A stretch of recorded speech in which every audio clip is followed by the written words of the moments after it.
रमेश कुमार जी के केस का presently status है कि एक एफआईआर रजिस्टर हो चुकी है। FIR number 205 of 2024। इसमें कुछ इंपॉर्टेंट सेक्शंस हैं जिसके जो इंक्लूड किए गए हैं एंड एक है सेक्शन 3 सबसेक्शन 5 कॉमन इंटेंशन के बारे में वो कहता है। सेक्शन 115 वॉलंटरी कॉजिंग हर्ट है और एक सेक्शन 127 सबसेक्शन 1 जिसमें रॉन्गफुल कन्फाइनमेंट की बात की गई है and section 140 of subsection 3 section 140 subsection 3 जो किडनैपिंग और abduction with intention to wrongful confinement, ये सेक्शंस के बेसिस पे एक एफआईआर जो है वो रजिस्टर हुई है प्रेजेंटली और पुलिस अपनी इन्वेस्टिगेशन कर रही है। मैम ये बताइए कि ये जो रिप्रेजेंटेशन दी गई है ये किसके बिहाव पे दी है और इसमें रिप्रेजेंटेशन में क्या था? देखिए, ये जो इंसिडेंट था ये था 1 जुलाई का। आई थिंक 2 जुलाई को एक वीडियो जो थी वो मेरे पास आई कुछ जर्नलिस्ट के थ्रू, और जब मैंने वो वीडियो देखी तो आई मीन ऑफ कोर्स वो बड़ी डिस्टर्बिंग वीडियो थी। और उसके बाद 4 जुलाई को मुझे पता चला कि एक एफआईआर रजिस्टर हुई है। मगर हम सिविल सोसाइटी के कुछ लोग, लॉयर्स, कुछ जर्नलिस्ट, हम लोग गए मिस्टर रमेश कुमार जी से मिलने हॉस्पिटल में।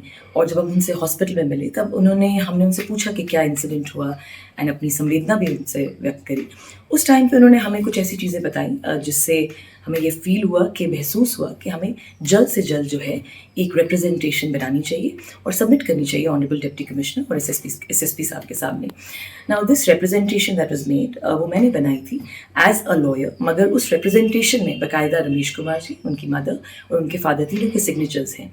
सो उस रिप्रेजेंटेशन में 3 बेसिकली मेन पॉइंट्स थे। नंबर 1, जब हम रमेश कुमार जी से मिलने गए तो रमेश कुमार जी ने हमें ये बताया कि जो भी एफआईआर रजिस्टर हुई है, जो उन्होंने स्टेटमेंट दी उस स्टेटमेंट पे प्रॉपर्ली रजिस्टर नहीं हुई है। नंबर 1, तो हमने उसमें ये डीसी और एसएसपी को जो हमने रिप्रेजेंटेशन दी इसी पॉइंट पे हमने लिखा कि आप या तो उनका सप्लीमेंट्री जो है स्टेटमेंट रजिस्टर करिए, नहीं तो जल्द से जल्द उन्हें मैजिस्ट्रेट के सामने प्रोड्यूस करिए और उनका स्टेटमेंट रजिस्टर कराइए। नंबर 1।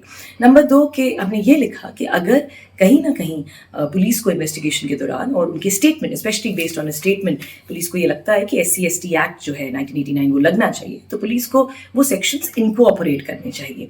और तीसरा, जो वीडियो वायरल हुआ है रमेश कुमार जी का जहाँ पे he is being brutally beaten, उस वीडियो को सोशल मीडिया साइट से हटा देना चाहिए। ये 3 मेन मुद्दे थे इन रिप्रेजेंटेशंस में। और मैं फिर से रिपीट कर रही हूँ, ये रिप्रेजेंटेशन मैंने एज अ लॉयर लिखी है, एज ए वकील लिखी, मगर इस रिप्रेजेंटेशन में रमेश कुमार जी, उनकी मदर और उनके फादर तीनों के सिग्नेचर्स थे। मैम लोगों के बीच में मिस इन्फॉर्मेशन जो है वो जा रही है कि आप और आप जैसे कई लोग जो हैं रमेश को फोर्स कर रहे हैं SC/ST एक्ट को लगाने के लिए।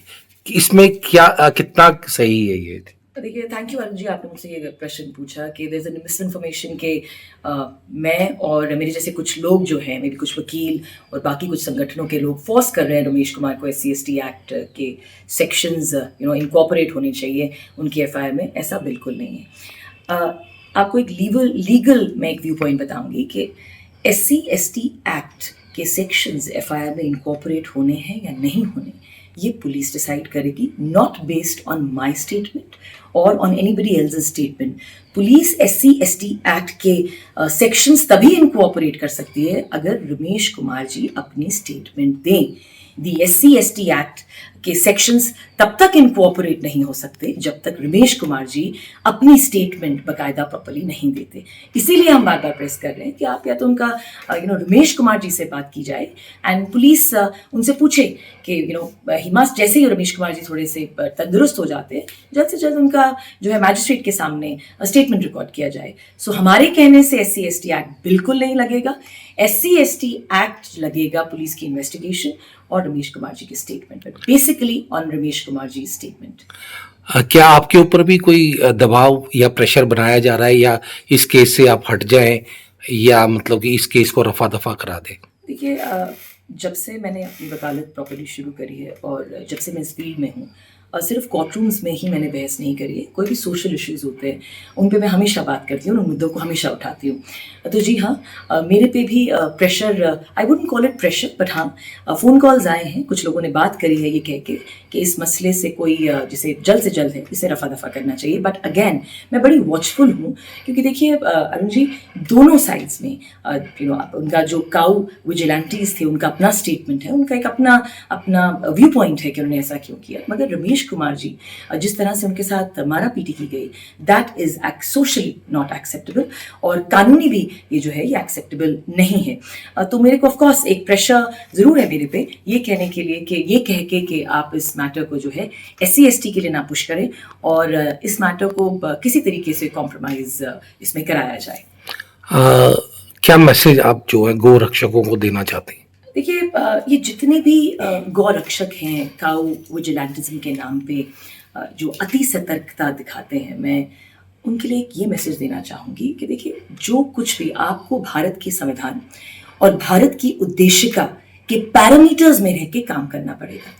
सुप्रीम कोर्ट की गाइडलाइंस हैं, सुप्रीम कोर्ट की बहुत इंपॉर्टेंट जजमेंट है जिसमें अभी हमारे जो present chief justice of India हैं वो उस वक्त उन्होंने ये जजमेंट दी थी। उसमें जस्टिस दीपक मिश्रा उस वक्त चीफ जस्टिस ऑफ इंडिया थे, जस्टिस AM खानविलकर जो थे he was one of the जजेस, और उसमें उन्होंने बहुत ही सशक्त शब्दों में लिखा था कि काउ विजिलेंटिज्म के नाम पर आप गौ रक्षा के नाम पर किसी के साथ भी मारा पीटी नहीं कर सकते। There is a rule of law in this country, इस देश में कानून है, आपने जो भी करना है आपको कानून के दायरे में रह के करना है। भारत की उद्देशिका और भारत के संविधान जो भारत का कॉन्स्टिट्यूशन का जो प्रियम्बल है उसके दायरे में रह के ही सब कुछ करना है। और यदि आप ये जो काउ विजिलेंटीज हैं आप इन गौ माता की रक्षा करना चाहते हैं तो आप हमें ये बताएं कि आप बैठ के सिविल सोसाइटी के साथ विश्लेषण करें, मेमोरेंडम सबमिट करें, सोसाइटी को इस इशू को सेंसिटाइज करें, इसके बारे में बात करें, पब्लिक इंटरेस्ट लिटिगेशन लेके जाएं before the honourable high court of the supreme court. कुछ नामी गिनामी वकील हैं जो बहुत बेहतरीन काम कर रहे हैं in the field of public interest litigation, उनके पास जाएं और ये देखेंगे कठुआ के मार्केट में जिस तरह से हमारी गौ माता घूमती है, प्लास्टिक बैग्स खाती हैं और अपने खाने और पानी के लिए तरसती हैं, तो उनको उठाया जाए वहां से। I am with all the cow vigilantes जो भी मुझे सुन रहे हैं, मेरी तरफ से जो भी हेल्प उन्हें चाहिए होगी बट कानून के दायरे में रह के आई एम